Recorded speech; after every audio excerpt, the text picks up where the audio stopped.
Water, when unmanipulated, is to find its level. So whether you look at a cup of water, a bathtub, a swimming pool, a lake, or the ocean, it's flat. Of course, natural motion is not considered and doesn't equal a curve. We have zero authentic pictures of the Earth, and they're all composites, and NASA even admits that they Photoshop Earth images. It is Photoshopped, but it's has to be. On numerous occasions, NASA admits that we can't go beyond low Earth orbit, which is between 99 miles and 1,200 miles away. The interesting thing is that the moon is said to be 238,000 miles away, which is a difference of 236,800 miles. No matter if you're on the ground, on top of a building, a mountain, a hot air balloon, an airplane, or looking at high-altitude amateur balloon footage, the horizon never fails to rise right to your eyes. Whether you are looking at Toronto's skyline from Niagara-on-the-Lake, 31 miles away, Chicago's skyline from Union Pier, 43 miles away, or even Oahu from Kauai, which is up to 108 miles away from center to center, or 73 miles away from the closest points. You will not see any curvature where it's supposed to be. According to the Pythagorean theorem, which states that the curvature of the Earth is 8 inches per mile squared, Oahu should not be visible whatsoever, but you can see the whole thing. In 1887, Albert Michelson and Edward Morley conducted what's known as the Michelson-Morley experiment. This experiment was attempting to prove the speculated motion of the Earth around the Sun, and when it failed, Albert Einstein was forced to form the theory of relativity to overcome this problem.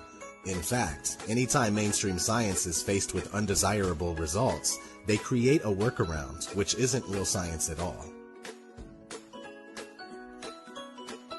The Sun is claimed to be 93 million miles away, with a radius of over 400,000 miles, but can easily be proven to be much closer and smaller by tracing the crepuscular rays back to its origin in the sky.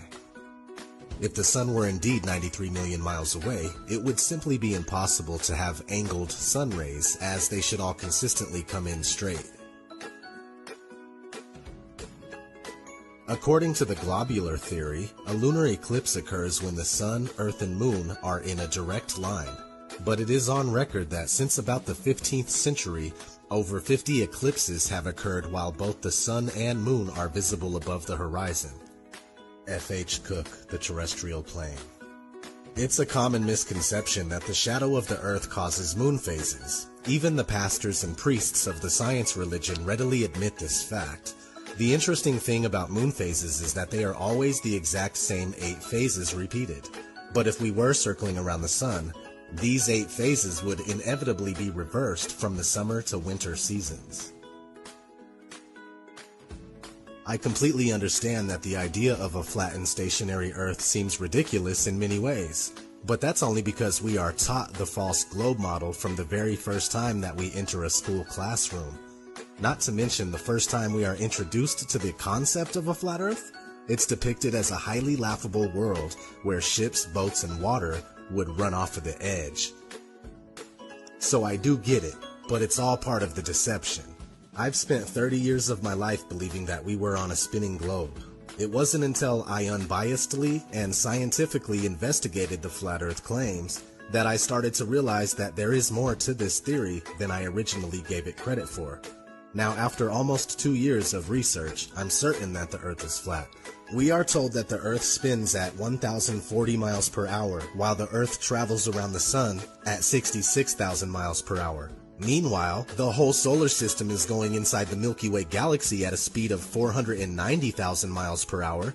And finally, the entire Milky Way galaxy is darting through infinite space at over 1 million miles per hour. Most people believe this. And yet every experiment ever conducted to prove even the simple spin of the Earth has failed. The same thing goes for curvature. It's never been proven, and the only time we see it is in movies, NASA CGI, or when we're looking through a distorted fisheye lens.